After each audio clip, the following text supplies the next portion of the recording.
सवाल मेरा और है कि जैन धर्म का कैलाश पर्वत से बड़ा मार्मिक संबंध है और उसकी बहुत कहानियाँ प्रचलित हैं, उसकी सच्चाई के बारे में थोड़ा बताएं।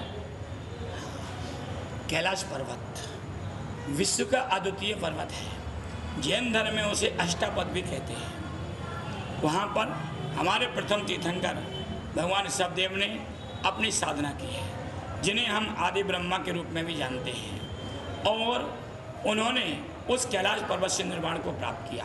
उनके पुत्र बाहुबली, अनंतवीर आदि 98 पुत्रों ने उस कैलाश पर्वत से निर्वाण को प्राप्त किया।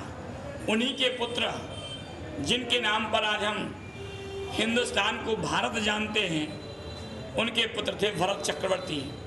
भरत के नाम से ये पूरा भारत जाना जाता है।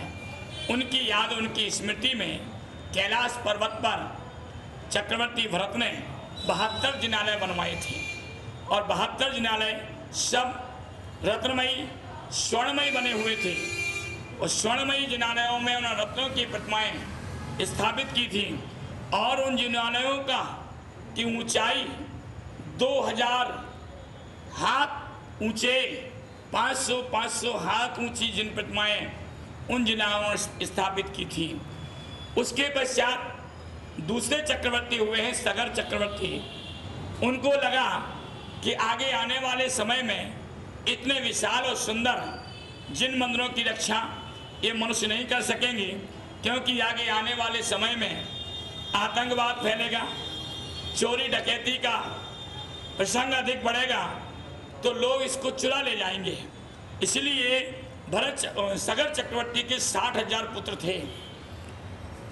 उस कैलाश पर्वत की चारों तरफ से उन्होंने बहुत लंबी चौड़ी खाई खोदी, जिसे आज समुद्र का रूप कहते हैं, कि समुद्र का रूप बन गया है वो।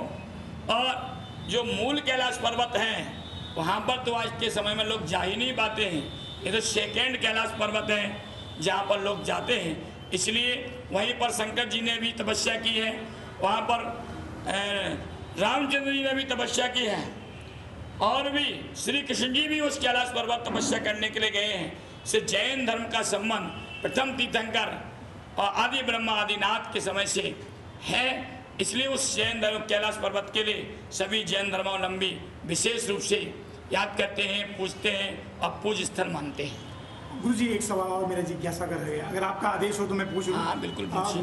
गाजियाबाद प्रवास के दौरान आपको क्या मैसेज गाजियाबाद निवासियों को देना चाहते हैं आप, और किस रूप में आपने इस प्रवास को आपने रखा हुआ है यहाँ पे? गाजियाबाद मेरे लिए एक तीर्थ के समान है, क्योंकि जो मेरे गुरुदेव हैं परम पूज्य समाधि सम्राट आचार्य गुरुदेव सुमति सागर जी महाराज, आज से 50 साल पहले टाउन हॉल में उनकी मुनि दीक्षा, दिगंबर दीक्षा हुई थी। और बहुत लंबे समय से मैं विचार में था कि गाजियाबाद एक ऐसा तीर्थ है, क्योंकि कहा जाता है कि जहाँ जहाँ गुरु चरण पड़े तीर्थ हजार होएं। इस प्रकार की जो कहावत है कि गुरु की जहाँ पर चरण पड़ गए हैं वो भूमि तीर्थ के समान बन जाती है, और अन्य 1000 तीर्थों की वंदना करने से गुरु के चरण जिस भूमि पर पड़े हों, उस भूमि की रज मस्तक से लगाने से 1000 तीर्थों का फल मिल जाता है। ऐसी मेरी भंगल भावना थी, इसलिए मैं गाजियाबाद में आया हूँ। और गाजियाबाद के लोगों को संदेश यही दूंगा कि अमन और चैन का मार्ग, सुख का मार्ग, मानवता का मार्ग, व्यक्तित्व के मार्ग को अपनाएं, जिससे व्यक्ति का जीवन चैन से रहे, सुख से रहे, समृद्धि से रहे।